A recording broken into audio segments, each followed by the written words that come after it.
What's up guys, welcome back to the channel, and for this one I wanted to do a review on one of the characters that you can get from the Dark Dimension, and that is Satana. And the reason I want to do this guys is because Satana is a really good character. She's not the best, but she's definitely not the worst. Like, her kit is pretty good, and a lot of people just overlook her and use her as strictly a leadership because her leadership is one of the best in the game. The increase to fire damage is amazing, 60%. So people like Dormammu, Hellstorm, Inferno, she gets paired up with them and then they take all the glory while she just sits there and acts as only a leadership. And as for Satana guys, leadership aside, she does have a pretty decent kit.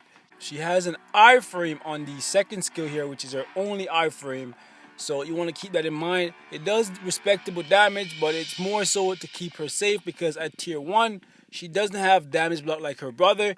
And this is her singular iframe. So you want to take that into consideration because most of these universal characters in the game right now either have a guard, or they have damage block, or they have a lot of iframes. So since she only has this singular iframe and she has no guard, and at tier 1 she does not have any damage block, that is why she is not often used, because in order to get the damage block that her brother has natively at tier 1, you have to tier 2 her.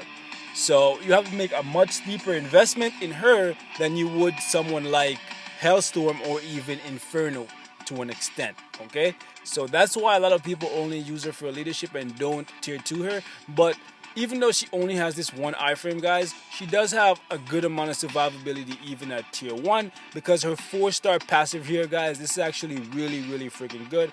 15% chance to activate, and she recovers 10% of her max HP. The cooldown time is pretty bad, but this passive is better than what her brother gets, and it's not the worst. Like, I would have preferred this to be on like a 20-second timer, but you can't get it all.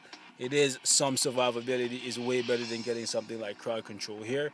So recovery, it does help because she only has that one iframe. The third skill is actually pretty good, as you guys can see. Decrease fire resist by 45%. Take that in guys. If you're using her, you're always going to have her as the leader. So right off the bat, once you cast this skill right here, Little Minions, you already just upped your damage 100%, 105% to be exact. Right? So that's crazy right there. And this skill is on a really low cooldown. 7 seconds, it lasts for 5 seconds. You can keep this up all the time. So you can just deal a ton of freaking damage with her. On top of that, guys, she has a bind right here on her freaking 4 skill. 3-second bind. It does some burn damage as well, so that's great. And her 5 skill has another bind. So although she doesn't have a lot of iframes and no damage block and no guard, she does have a little bit of CC, and she does have a debuff that will stack up her damage quite a bit. So yeah, she's nothing to shake a candle at guys. Trust me, she's really good for Shadowland, especially since she's a universal type and a female, so she can be used on those female relays that are extremely annoying. However, she does take a bit of a hit that you have to tier to her to get the damage block, and even then, well, damage immunity, damage block, same deal. And even then, it's not a triggerable immunity that you can control. It's more of a by chance thing where it's a 25% while attacking. That's great. While attacking is great. 25% is not bad.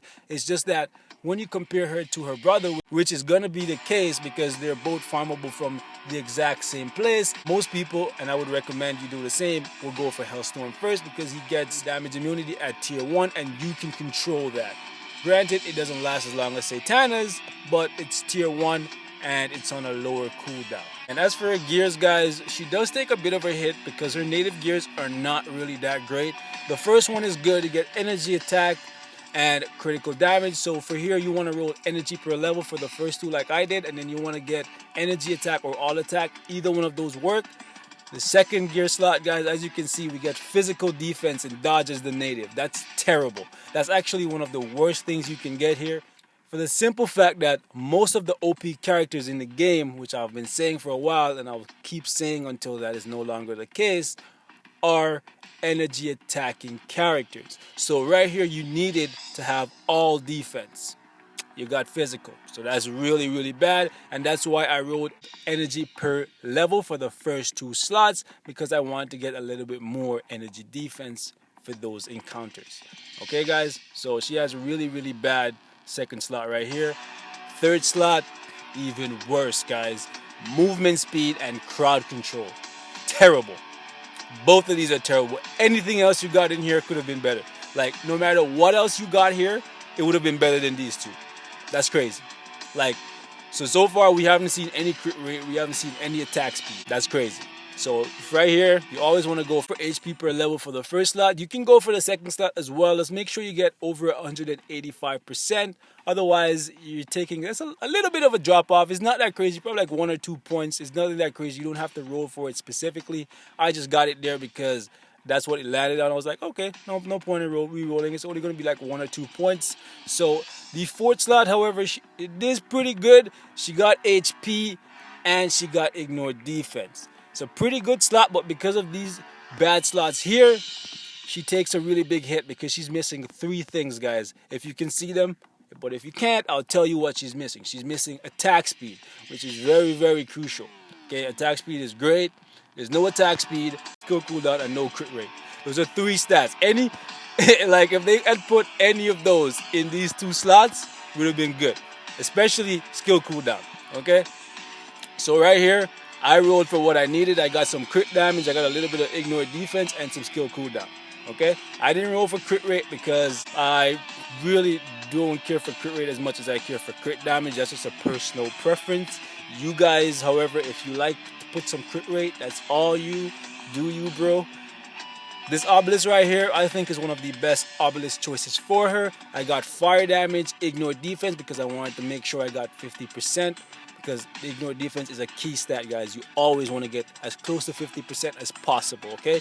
And I got a damage proc here.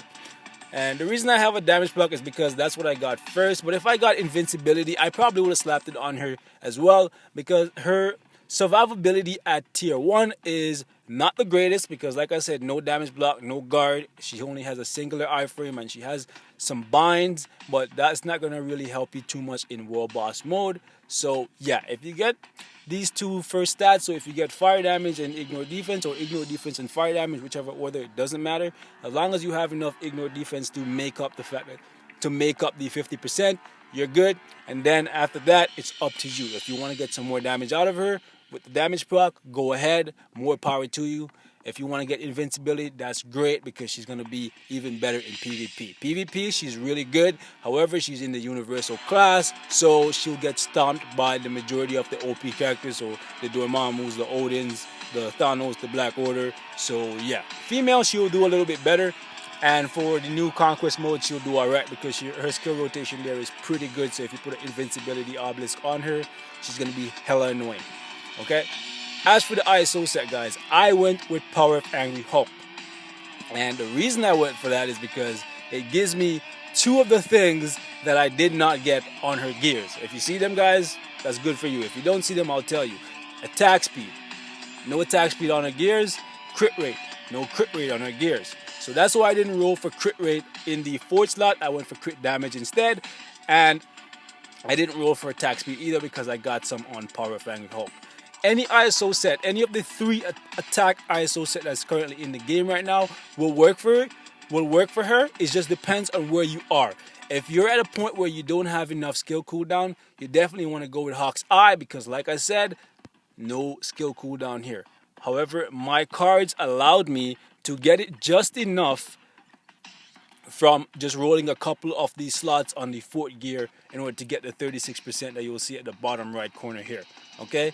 So that's why I went with Power of Angry Hulk. If you don't have enough skill cooldown, you definitely want to go. That's the second key stat, guys. Those 2 stats are crucial. Crucial, guys, if you want to do good across the board, okay? Any of the 3 ISO sets will work. It just depends on where you are and what your cards provide you with. Okay, guys? So without making this one too long, let's get in here and do some actual gameplay with her. I'm on floor 10 of Shadowland right now. So I'll just put her up against Loki and see how fast she can melt all those frost giants. So let's roll, boys. Let's roll.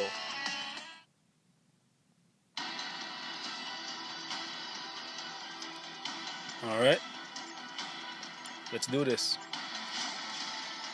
So generally I'll open with the 3 skill, but because I wanted to close the gap between me and Loki, I decided to go with the 2 skill. Because if Loki gets you with the scepter bolt and then you get surrounded by the frost giants, you're gonna take a whole bunch of unnecessary damage. So sometimes you just have to alter your rotation based on what the opponent is going to do. And as you guys can see, her damage is pretty good because she's literally melting these guys apart as soon as they spawn. And Loki literally can't do anything. He hit me once, but I was able to heal that back thanks to the freaking 4th star passive.